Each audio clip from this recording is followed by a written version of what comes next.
केंद्रीय सहकार आणि नागरी हवाई उड्डाण मंत्रिपदाची सूत्रे स्वीकारल्यानंतर खासदार मुरलीधर मोहोळ हे दिल्लीवरून पुण्यात प्रथमच दाखल झाले। यावेळी सहकार नागरी हवाई उड्डाण मंत्री खासदार मुरलीधर मोहोळ यांचे लोहगाव विमानतळावर महायुतीच्या कार्यकर्त्यांकडून तसेच पुणेकरांकडून जंगी स्वागत करण्यात आलं व भव्य रॅली काढण्यात आली। या प्रसंगी राष्ट्रवादी काँग्रेस पार्टी यांच्या वतीनं SSPMS स्कूल येथे छत्रपती शिवाजी महाराजांच्या अश्वारूढ पुतळ्यास मंत्री मुरलीधर मोहोळ, राष्ट्रवादी शहराध्यक्ष दीपक मानकर, भाजपा शहराध्यक्ष धीरज घाटे यांच्या हस्ते पुष्पहार अर्पण करण्यात आला। राष्ट्रवादी काँग्रेस पार्टीच्या वतीनं शहराध्यक्ष दीपक मानकर यांच्या वतीने सहकार नागरी हवाई उड्डाण मंत्री खासदार मुरलीधर मोहोळ यांचे हार, पुष्पगुच्छ, शाही पगडी घालून ढोल ताशाच्या गजरात जंगी स्वागत करण्यात आलं। यावेळी राष्ट्रवादी काँग्रेस पार्टीचे सर्व पदाधिकारी, कार्यकर्ते उपस्थित होते। मला माझ्या पक्षाचा, माझ्या पक्षाच्या सगळ्या नेतृत्वाचा मनापासून त्या सर्वांना धन्यवाद देतो। या सगळ्यांचा मला एक अभिमान आहे की वारंवार या विमानतळावरती समोर गर्दीत स्वागताला उभा असणारा कार्यकर्ता, आज त्या कार्यकर्त्याचं स्वागत करायला सगळे कार्यकर्ते आम्ही एकत्र, म्हणजे हे फक्त भारतीय जनता पार्टीतच होऊ शकतं।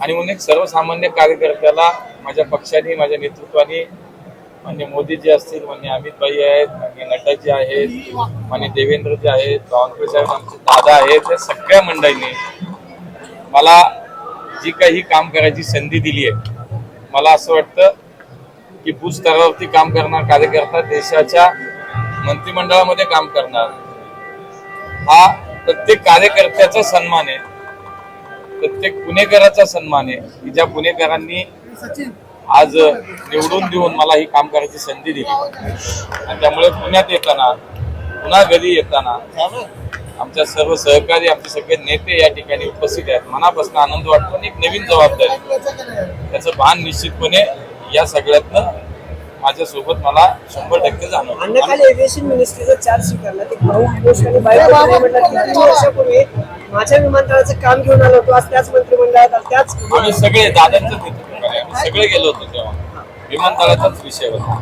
या विमानतळाच्या अनेक समस्या होत्या, काही संदर्भ होते, त्यासाठी आम्ही गेलो होतो। आणि काल तिथल्या पत्रकारांनी एकाने विचारलं की, आपलेच मराठी पत्रकार होते, त्यांनी विचारलं की तुम्ही 2-3 वर्षापूर्वी साधारणतः इथं आला होता पुण्याचं काम घेऊन महापौर म्हणून, आज तुमच्या हातात काही सूत्र आली, तर निश्चितपणे तो एक आनंद आहे, समाधान आहे की देशाची सेवा करण्याची आता संधी मला मान्य मोदींच्या नेतृत्वाखाली, आमच्या सगळ्या नेत्यांच्या मार्गदर्शनामध्ये या ठिकाणी मिळणार।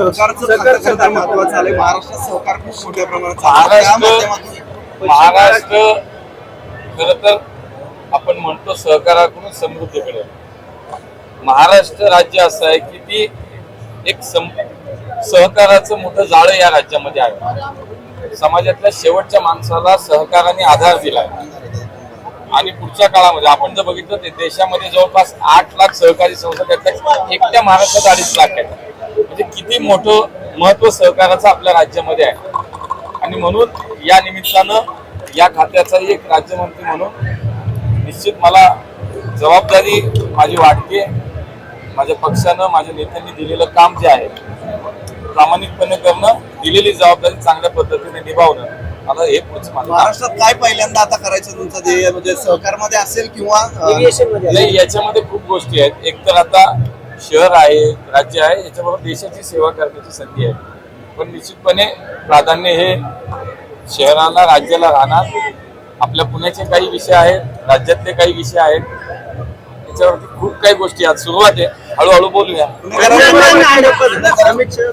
गप्पा नाही, काही कामासाठी गेलो त्यांच्यासोबत, हा एक चांगला, मला असं वाटतं की माझ्यासारख्या कार्यकर्त्याला खरं तर ज्यांच्याकडे बघून आम्ही काही शिकतो, ज्यांचा आदर्श घेऊन आम्ही कार्यकर्ते काम करतो, ज्यांना बघण्यासाठी असं वाटायचं आम्ही त्यांना बघायचंय, आम्ही त्यांना भेटायचंय, आज माझ्यासारख्या कार्यकर्त्याला त्यांच्या सोबत त्यांचा एक सहकारी म्हणून काम करायची संधी मिळते आहे।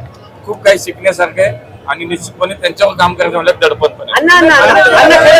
पण मिळालेले आहे, एक मंत्रिपद आहे, आणखी एक मंत्रिपद मिळू शकतो इच्छा व्यक्त केलेली आहे, काय सांगा? शेवटी पुढे काय होणार आहे, सगळी जर मिळणार आहे ते सगळ्यांना मिळू शकतं ना, असं काही नाही. अण्णा आणि ते शेवटी हा ज्या त्या शेवटी वरिष्ठ लेवलचा पातळीवरचा विषय आहे. अण्णा, तुम्ही खरं तर आता मोठी जबाबदारी आहे, दादासोबत आहेतच. येणारे 8 विधानसभा आपल्या पुण्यात आहेत, त्या अनुषंगानं कशी प्लॅनिंग असणार आहे, कशी तयारी असणार आहे तुमच्या सगळ्यांची? मला राज्यातल्या 288 विधानसभा मतदारसंघात महायुती म्हणून काम करायचं आणि पुन्हा आमचं सरकार आणायचं.